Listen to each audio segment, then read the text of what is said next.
Yeah, yeah, yeah.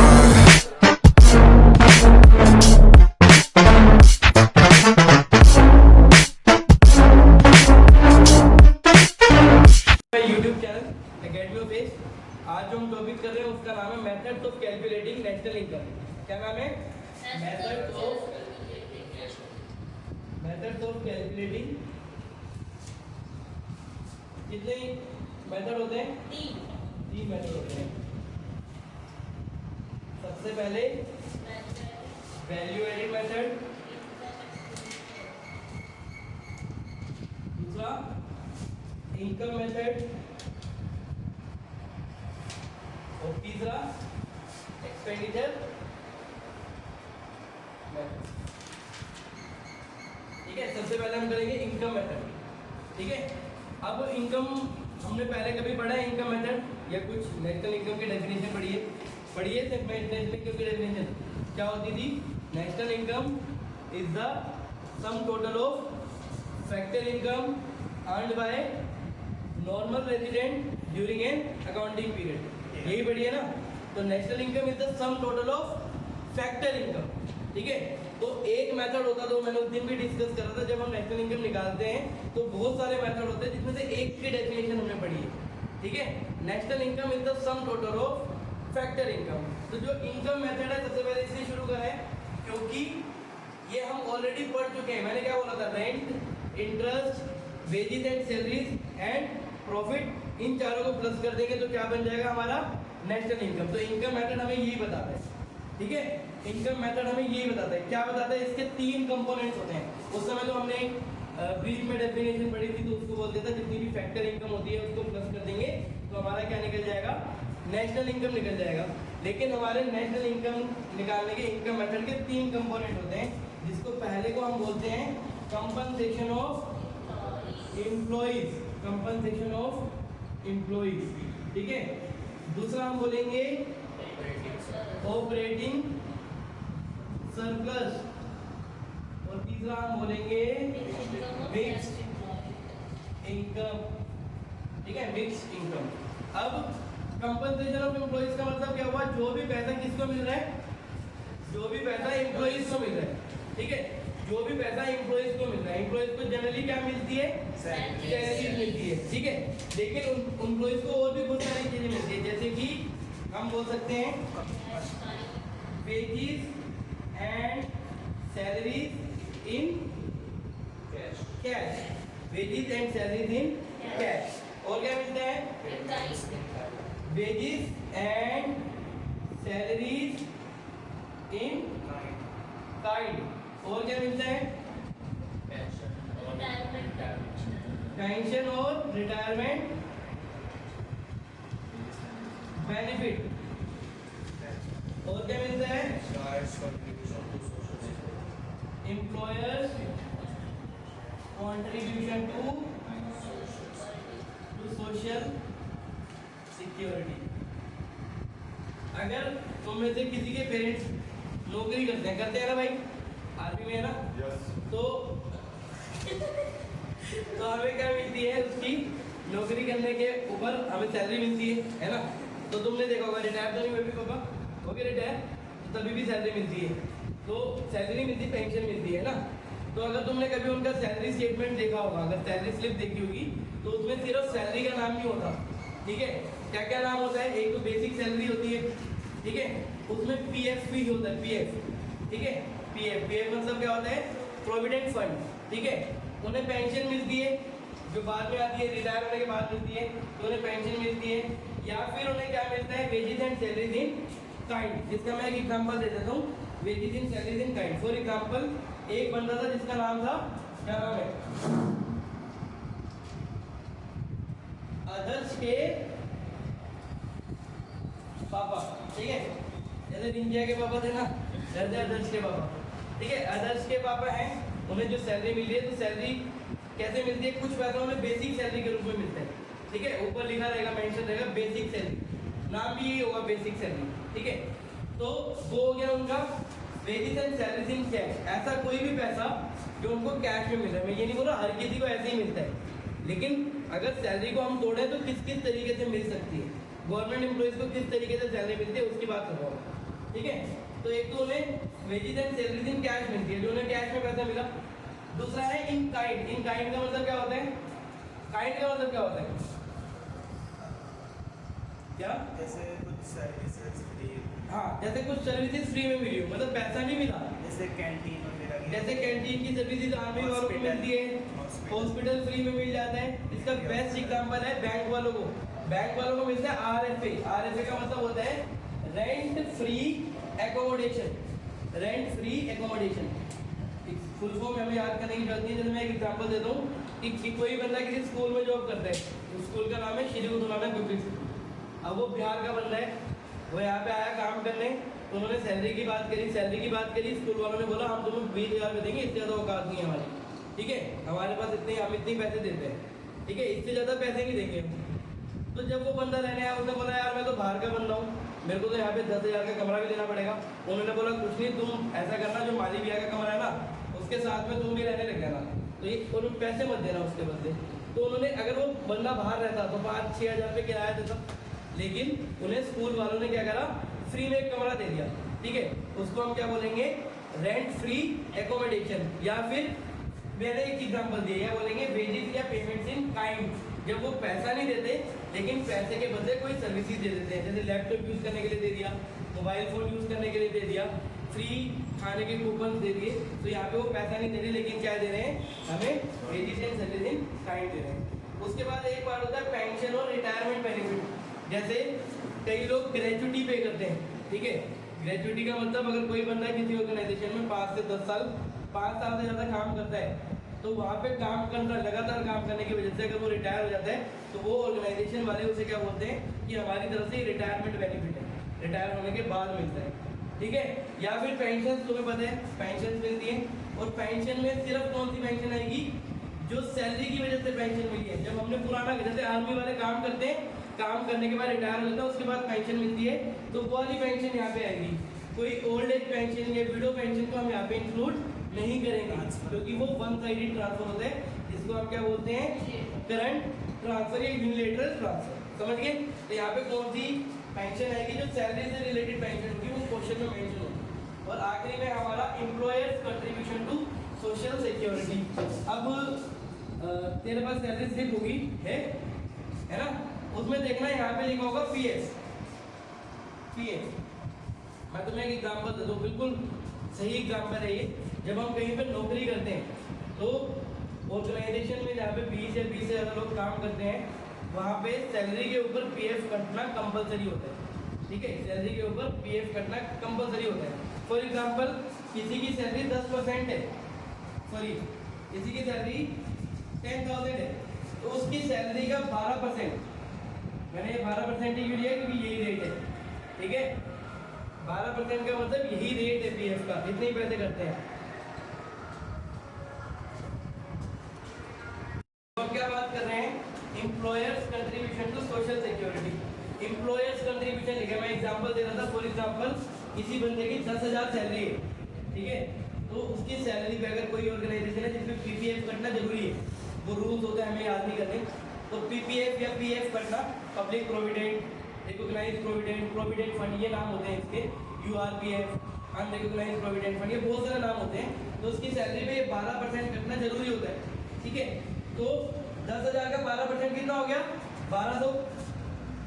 कायदे से इसको कितनी सैलरी कट के मिलेगी? 8800। ये 1200 इसी की सैलरी है। इसको उठा के एक अकाउंट में डाल देंगे जिसका नाम होगा पीएफ अकाउंट, और इस 1200 रुपए के ऊपर उन्हें ब्याज, कंपाउंड इंटरेस्ट, ठीक है, मतलब ये 1200 पे जितना ब्याज पड़ेगा, फिर अगले साल उतना ब्याज, ये सारा जुड़ के जब वो लेना चाहे, साल नौकरी के अंदर 30%, और बाद में हम सारा पैसा निकाल सकते हैं, ठीक है। तो ऐसे मिलते हैं। गवर्नमेंट ने बोल रखा है कि अगर तुम किसी की सैलरी से पीएफ काट रहे हो, पीएफ क्यों काटते हैं? अगर तुम किसी की सैलरी से पीएफ काट रहे हो, जितना पीएफ काट रहे हो उतना ही कंट्रीब्यूशन किसको भी करना पड़ेगा? तुम्हारे एम्प्लॉयर को भी करना पड़ेगा। किसको करना पड़ेगा? एम्प्लॉयर को।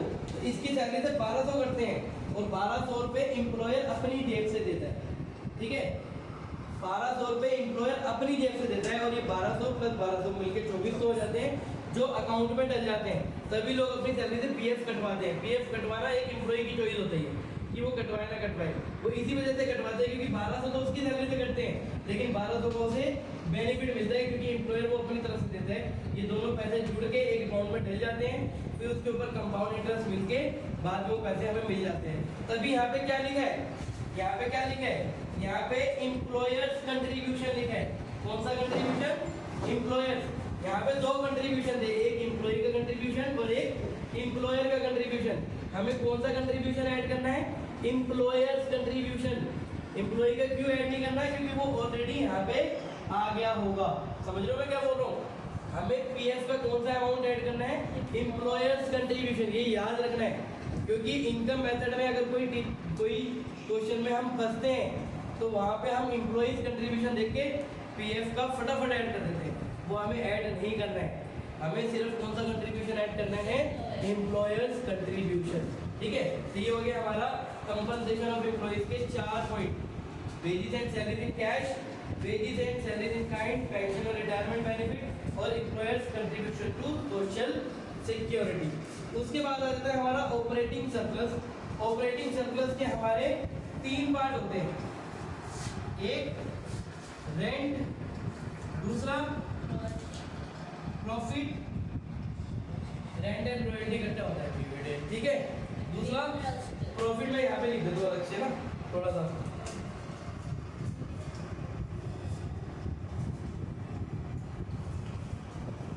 हम कर रहे हैं ऑपरेटिंग सरप्लस की बात। ऑपरेटिंग सरप्लस के 3 पार्ट होते हैं हमारे, एक रेंट, दूसरा प्रॉफिट और तीसरा इंटरेस्ट। ठीक है, हमारी 4 चीजें होती थी ना फैक्टर इनकम में।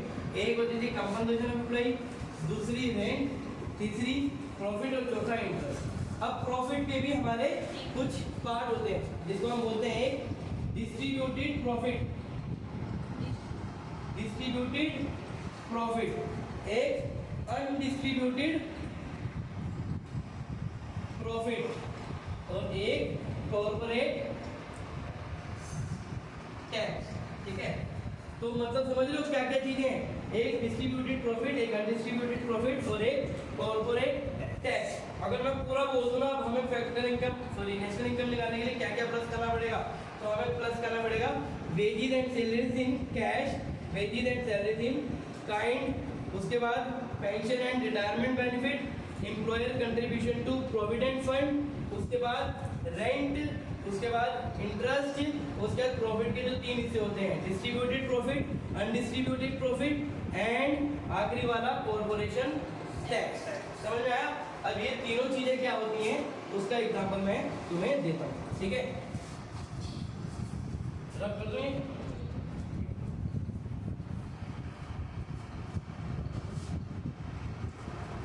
अब ये तीनों चीजें क्या होती है, फॉर एग्जाम्पल किसी ऑर्गेनाइजेशन ने XYZ से पैसे लिए, इन्वेस्ट करे अपने बिजनेस में, मतलब इन्वेस्टमेंट।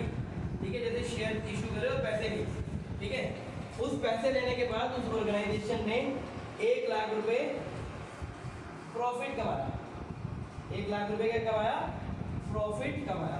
ठीक है, अब इस 1 लाख रुपए से उसने 10% क्या करा, डिस्ट्रीब्यूट कर दिया प्रॉफिट। किसको डिस्ट्रीब्यूट कर दिया, अपने शेयर होल्डर्स को, जिन्होंने पैसा लगाया था उसको डिस्ट्रीब्यूट कर दिया, जिसको हम बोलते हैं डिविडेंड। क्या बोलते हैं, डिविडेंड। उन्होंने 1 लाख में से 10% अपने शेयर होल्डर को डिविडेंड दे दिया। तो कितने पैसे दे दिए, 10,000 रुपए उसने डिविडेंड दे दिए। ठीक है, और 90,000 रुपए क्या कर दिए उसने वापिस बिजनेस में लगा दिए, जिसे हम क्या बोलते हैं, अनडिस्ट्रीब्यूटेड प्रॉफिट। ठीक है, अब जो भी कंपनी या जो भी ऑर्गेनाइजेशन कभी डिविडेंड डिक्लेयर करती है या डिविडेंड देती है, उनको उस डिविडेंड पे कुछ टैक्स काटना पड़ता है और गवर्नमेंट को देना पड़ता है। ठीक है, उस टैक्स को हम क्या बोलते हैं, कॉर्पोरेट टैक्स, कॉर्पोरेट टैक्स बोलते हैं, या कॉर्पोरेट डिविडेंड टैक्स बोलते हैं, या डिविडेंड डिस्ट्रीब्यूशन टैक्स बोलते हैं। 3 नाम होते हैं। ठीक है, corporate tax, dividend distribution tax या कॉर्पोरेट डिविडेंड टैक्स। किसी भी कंपनी या कोई भी कंपनी अपने शेयर होल्डर्स को जब प्रॉफिट का कोई हिस्सा देती है, डिविडेंड देती है, जब उनको टैक्स काटना पड़ता है। जैसे यहाँ पे 10,000 दिया तो शेयर होल्डर के पास कितना पहुंचेगा? 9,000। अगर 10% काट रहे हैं और 1,000 क्या होगा? गवर्नमेंट के पास टैक्स जाएगा। इस टैक्स को क्या बोलेंगे हम? Corporate tax. ये इनडायरेक्ट टैक्स से अलग टैक्स होता है। अब प्रॉफिट के 3 हिस्से समझ में आए। हमने 1 लाख कमाए, 1 लाख में से 10,000 हमने डिविडेंड बांटा, 10,000 में से 9,000 रुपये शेयर होल्डर के पास चले गए, 1,000 रुपये गवर्नमेंट के पास चले गए और 90,000 हमारे पास रह गए। इसको बोलते हैं हम अनडिस्ट्रीब्यूटेड प्रॉफिट, इसको बोलते हैं हम डिस्ट्रीब्यूटेड प्रॉफिट में डिविडेंड और इसको बोलते हैं डिविडेंड डिस्ट्रीब्यूशन टैक्स। समझ में आ गया? ये ऑपरेटिंग सरप्लस में प्रॉफिट का हिस्सा होता है। ठीक है, अब हम आगे बढ़ते हैं मिक्स इनकम की तरफ। मिक्स इनकम पढ़ रहे थे हम, चलो मैंने रद्द कर दिया। मिक्स इनकम क्या होती है? ये तो हमने उन लोगों को पैसे दे दिए जिनसे हमने लैंड ली या फिर जिनसे हमने लेबर ली, जिनसे हमने कैपिटल लिया। लेकिन मिक्स इनकम क्या होती है? कभी कभी मैं अपनी लैंड पे ट्यूशन पढ़ा रहा हूँ, ठीक है, तो मैं अपनी लैंड पे प्रोडक्शन भी कर सकता हूँ। तो मैं किसी से लैंड उधार पे नहीं ले रहा। जब मैं किसी से लैंड उधार पे नहीं लूँगा तो मैं उसको रेंट भी नहीं दूंगा, ठीक है। लेकिन कायदे से वो मेरा खर्चा बनता है ना, तो उस खर्चे को, उस रेंट को हम अलग कर देते हैं जब हम किसी को देते नहीं और अपने ही रिसोर्सेज को यूज़ करके हम अपनी प्रोडक्शन करते हैं। तो वो उसको हम बोलते हैं mix income of self employed. Self employed का मतलब हमने अपने रिसोर्सेज को यूज़ करा है और हम किसी को पैसे नहीं दे रहे, चाहे रेंट हो, चाहे मैं अपनी लेबर लूँ, चाहे मैं अपने इंटरेस्ट के पैसे लूँ, चाहे प्रॉफिट की बात करूँ, चाहे वेजेस एंड सैलरी, ठीक है। तो इसको बोलते हैं मिक्स इनकम। अब ये तो होगी थ्योरी का पार्ट, सारे पार्ट समझ में आ गए ना। ये तो हो गया थ्योरी का पार्ट, ठीक है। अब जब प्रैक्टिकल क्वेश्चन आते हैं ना तो क्या घुमाते हैं? वो ये भी दे सकते हैं कंपनसेशन टू एम्प्लॉइज और उसके बाद उसके 2-3 हिस्से भी दे सकते हैं। जैसे उन्होंने दे दिया रिटायरमेंट बेनिफिट पेंशन, ठीक है, या फिर उन्होंने दे दिया पीएफ कंट्रीब्यूशन ऑफ एम्प्लॉयर, ठीक है। तो हमें कौन सी वाली चीज लेनी है? Compensation of employees. Main head हमें लेना है कैलकुलेशन करते हुए। अगर मेन हेड नहीं दे रखा तो हम क्या करेंगे? नीचे वाले सारे हेड्स को ऐड करेंगे। जैसे ऑपरेटिंग सरप्लस दे रखा है तो हमें रेंट, इंटरेस्ट, प्रॉफिट कुछ नहीं देखना, ठीक है। जैसे हमें प्रॉफिट दे रखा है तो हमें डिविडेंड, अनडिस्ट्रीब्यूटेड प्रॉफिट और कॉर्पोरेट टैक्स कुछ नहीं देखना। लेकिन अगर मेन हेड नहीं दे रखा तो हमें सब कुछ प्लस करना। समझ में आता है? पक्का? जब हम ये सारी कैलकुलेशन कर लेते हैं, क्या क्या ऐड करना है? मैं सारे मेन हेड को छोड़ रहा हूँ। क्या क्या ऐड करना है? Wages in cash, wages in kind मतलब payments in kind, retirement benefits मतलब pension, contribution of employer to provident fund, उसके बाद प्रॉफिट का हिस्सा, डिस्ट्रीब्यूटेड प्रॉफिट मतलब dividend, undistributed profit, corporate tax and उसके बाद रेंट, इंटरेस्ट और फिक्स इनकम। इन सबको प्लस करेंगे, हमारा क्या निकल जाएगा? नेशनल इनकम नहीं निकलेगी, यहाँ पे हमारा निकलेगा एनडीपी एट एफसी। मतलब हम इनकम मेथड से जो भी निकालते हैं वो क्या निकलता है? हमारे net domestic product at factor cost. और हमारी नेशनल इनकम क्या होती है? NNP at FC. अब इसको इस तक पहुंचाना है हमें, डी को एन में कन्वर्ट करना है तो हम क्या करेंगे? एनएफआईओ को प्लस करेंगे तो हमारी एनडीपी एट एफसी क्या बन जाएगी? एनएनपी एट एफसी बन जाएगी। और यहाँ से हमारा इनकम मेथड से क्या निकल जाएगा? क्या निकल जाएगा? नेशनल इनकम निकल जाएगा, ठीक है। तो हम एक क्वेश्चन कर रहे हैं नेशनल इनकम का इनकम मेथड से, ठीक है। बोल रहे फाइंड एनएनपी एट एमपी। क्या लिखा है? देखो, net national product at market price. तो मतलब क्या क्या निकालना है? NNP at MP. और सेकंड लिखा है gross national product at FC factor को एनएनपी एट एफसी। कौन से मेथड से निकालना है?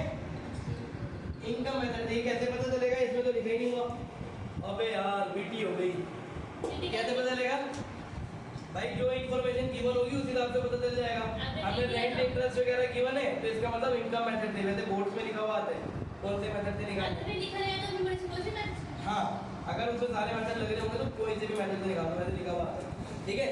चलो क्वेश्चन पढ़ रहा हूँ। सबसे पहले दे रखा है wages and salary 900, rent 150, net current transfer to abroad कितना है? 10 rupees, net indirect taxes 70 rupees, royalty दे रखी है 50 रुपए, profit 250 net factor income to abroad -20 consumption of fix capital 170। देखो मैंने इस वजह से ये क्वेश्चन कराया है, नीचे जो दो चीजें लिखी है, एक लिखा है social security contribution bye employers और एक लिखा है social security contribution bye employees. कौन सा वाला लेना है? फर्स्ट वाला। फर्स्ट वाला। ये तो हमें यहाँ पे साफ साफ पता चल गया क्योंकि एम्प्लॉयर और एम्प्लॉय दोनों का दे रखा था, ठीक है। किसी किसी क्वेश्चन में एम्प्लॉय का दे रखा होगा, किसने दे रखा होगा कि वो तुम्हारा पागल बना सके, ठीक है, वो तुम्हें बेवकूफ बना सके, इस वजह से दे रखा होता है नेट कंट्रीब्यूशन बाय एम्प्लॉइज। हमें वो कर देना है इग्नोर। कैसे इग्नोर करना है? जैसे तुम पढ़ाई को इग्नोर करते हो, सेम उसी तरीके से इग्नोर कर देना है, ठीक है। और कौन सा वाला ले लेना है? Net contribution by employer. Question करते हैं हम। हमारा सबसे पहले क्या निकलेगा इस मेथड से? NDP at FC. हमें ये निकालना है, निकलेगा क्या? एनडीपी एट एफसी निकाल दो। एनडीपी एट एफसी क्या है? कंपनसेशन ऑफ, तो बोल जाओ ढंग से बोलो, compensation of employees plus operating surplus plus mix income. जो जो दे रखा है वो कर दो। Wages and salaries. देखो कंपनसेशन ऑफ एम्प्लॉइज नहीं दे रखा तो इसके सारे हेड को ऐड करेंगे हम, ठीक है। तो सबसे पहले ऐड करेंगे वेजेस एंड सैलरीज। दूसरा दे रखा है हमें रेंट। रेंट को तो हम करेंगे ऐड, रेंट हर सिचुएशन में ऐड होता है, ठीक है। फ्यूज का कोई सम ऐड हो जाएगा नहीं। ऑपरेटिंग सरप्लस देगा दे रखा होगा तब रेंट को ऐड नहीं करेंगे। चलो उसके बाद net current transfer to operating, इसका क्या करना है? ट्रांसफर। बहुत बढ़िया। नेट इनडायरेक्ट टैक्सेस, इसका क्या करना है? वो बाद में देखेंगे, अभी कुछ नहीं करना। लेकिन अगर हमें यहाँ पे कहीं यूज करना पड़ेगा तो हम बाद में देखेंगे, ठीक है। चलो उसके बाद रॉयल्टी। रॉयल्टी का क्या करना है? ऐड करना है, पक्का। तो ये तुम्हारे साथ बहुत बड़ा खेल हो रहा है क्योंकि किसी क्वेश्चन में रॉयल्टी को ऐड करा हुआ है, किसी क्वेश्चन में नहीं करा हुआ। अगर तुम बुक को चेक करोगे तो मेरी तुम्हारी पर्सनल ओपिनियन है कि तुम रॉयल्टी को क्या कर देना? ऐड कर देना, ठीक है। वैसे कई क्वेश्चन में ऐड नहीं हो रखा होगा, चेक करेंगे हम, बहुत सारे क्वेश्चन करेंगे, चेक करेंगे उसको, ठीक है। उसके बाद प्रॉफिट, तो प्रॉफिट को भी ऐड कर देंगे। फिर आएगा हमारा net factor income to abroad, ये बात की बात है। कंजम्पशन ऑफ फिक्स कैपिटल मतलब डेप्रिसिएशन। फिर है social security contribution by employer. Social security contribution by plus interest भी दे रखे हैं, प्लस अमाउंट बताते रहो मेरे को। वेजेस एंड सैलरीज कितनी है? 900। रेंट 150। रॉयल्टी 70। चलो प्रॉफिट 50 प्लस सोशल सिक्योरिटी भैया रॉयल्टी 50 है। 50 ही लिखिए भाई। 70 की जगह 50 आएगा। रेंट कितना है? प्रॉफिट 250 है। प्रॉफिट 250 है। प्रॉफिट चलो आगे बता भाई। चलो देख लेंगे सोशल सिक्योरिटी कितनी है। 160 और इंटरेस्ट 500। चलो चेक कर लेते हैं। वेजेस एंड सैलरीज 900, रेंट 150, फिर रॉयल्टी है हमारी 50। अच्छा रॉयल्टी 50 है, 70 कितने बताई थी? चलो आगे है फिर प्रॉफिट 250, तो प्रॉफिट 250 हमने लिख लिया। और सोशल सिक्योरिटी तो हमने क्या एक्स्ट्रा ऐड कर रखा है? 50, ठीक है, मतलब 70 कुछ भी नहीं था, ठीक है। चलो तो इसका टोटल करेंगे कितना आ जाएगा? 1050, 1100, 1350, 1450, 1510 और 2010। 2010। अब हमें क्या निकालना है? हमारा ये क्या निकला? NDP at FC. हमें सबसे पहले निकालना है एनएनपी एमपी, ये निकालना है। एनएनपी एमपी तक पहुंचने के लिए हम एनडीपी एट एफसी में क्या करेंगे? यही तो करेंगे ना। एनएनपी एट एमपी निकालना है, ठीक है ऋषभ? वो क्वेश्चन में लिखा हुआ था हमारा, निकला गया एनडीपी एट एफसी क्योंकि हमारा इनकम मेथड से निकलता है एनडीपी एट एफसी। अब देख लो क्या करना है हमें। एन से टी पे जाना है, प्लस गलत माइनस NFI। भाई नेशनल इनकम से डोमेस्टिक इनकम में जाना है, डोमेस्टिक से नेशनल में नहीं जाना। डोमेस्टिक से नेशनल में जाएंगे तब करेंगे प्लस NFI। यहाँ पे क्या करेंगे, माइनस NFI। समझ गए? चलो और क्या करना है, MP से, ओ भाई सही बोल रहा था तू सही बोल रहा था, हमें B से N पे जाना है, ठीक है, प्लस NFI, ठीक है। और उसके बाद हमें FC से MP पे जाने के लिए क्या करना पड़ता था, प्लस NIT। तो देख लो 2010 प्लस NFI कितना है, -20। क्योंकि वो NFI नहीं है, वो क्या है, हाँ 2 है, तो माइनस है, ठीक है। अगर माइनस का साइन नहीं भी गिवन होता तब भी माइनस कर दे, 2 का मतलब माइनस ही होता है। माइनस कितना है, 20 प्लस हो जाएगा, माइनस प्लस माइनस अरे प्लस माइनस है, प्लस कर देना। लेकिन 2 भी रखा है तो 2 तो माइनस में ही जाएगा, तो माइनस में तो दे रखा है बाबू, उसका माइनस वो वही है, वो माइनस का मतलब 2 का मतलब भी माइनस में दे रखा है, 2 वाली माइनस नहीं होगा वो, ठीक है। चलो देखते हैं सॉल्यूशन क्या बता, तो ठीक हो, ऐसी कोई बड़ी बात नहीं। चलो क्या पता है, बाई कितना बड़ा, 20 और NIT 70 प्लस, तो कितना हो जाएगा, 2021 से 2080 2060। आंसर हमारा गलत आ रहा है शायद, आंसर कितना आ रहा है, 2100 है, आंसर कितना आ रहा है, प्लस कर देंगे। क्यों, क्योंकि दे रखा है net factor income to abroad. अगर सिर्फ इतना लिखा रहता तो हम माइनस करते, लेकिन वो माइनस में दे रखा है तो माइनस माइनस क्या हो जाएगा, प्लस हो जाएगा, इस वजह से हम इसको प्लस कर देंगे, ठीक है। आंसर आ जाएगा हमारा 21, ठीक है। NNP एट MP हमारा निकल गया 21। दूसरी चीज क्या निकालनी है हमें, GNP एट FC, ठीक है, हमें निकालनी है GNP एट FC। अब कोई भी चीज मान लो, चाहे ये मान लो चाहे ये मान लो, हमें तो कन्वर्ट करना है ना बस, तो हमारा जो निकल गया हम वो मान लेंगे। हमारा क्या निकल गया, NDP एट FC, ठीक है। N से G पे जाने के लिए क्या करेंगे, प्लस डेप्रिसिएशन, ठीक है।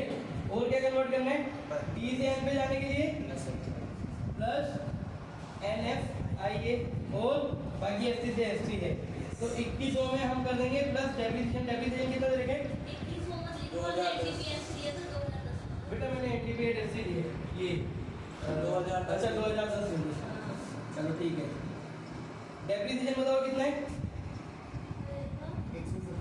170, और NFIA कितना है, माइनस करेंगे प्लस करेंगे, प्लस हो जाएगा, ठीक है। आंसर बताओ कितना आ जाएगा, 2200 आ रहा है, यस बस दोनों आंसर मैच हो गए, यस, ठीक है। तो ये हो गया हमारा क्वेश्चन। आप सभी को मेरा आज का लेक्चर पसंद आया तो मेरे चैनल को सब्सक्राइब करें, वीडियोस को लाइक करें और ज़्यादा से ज़्यादा लोगों के साथ शेयर करें। और अगर कोई तुम्हारे डाउट है तो कमेंट सेक्शन में लिख सकते हो, मैं उस डाउट को सॉल्व करने की पूरी कोशिश करूँगा। Thank you so much.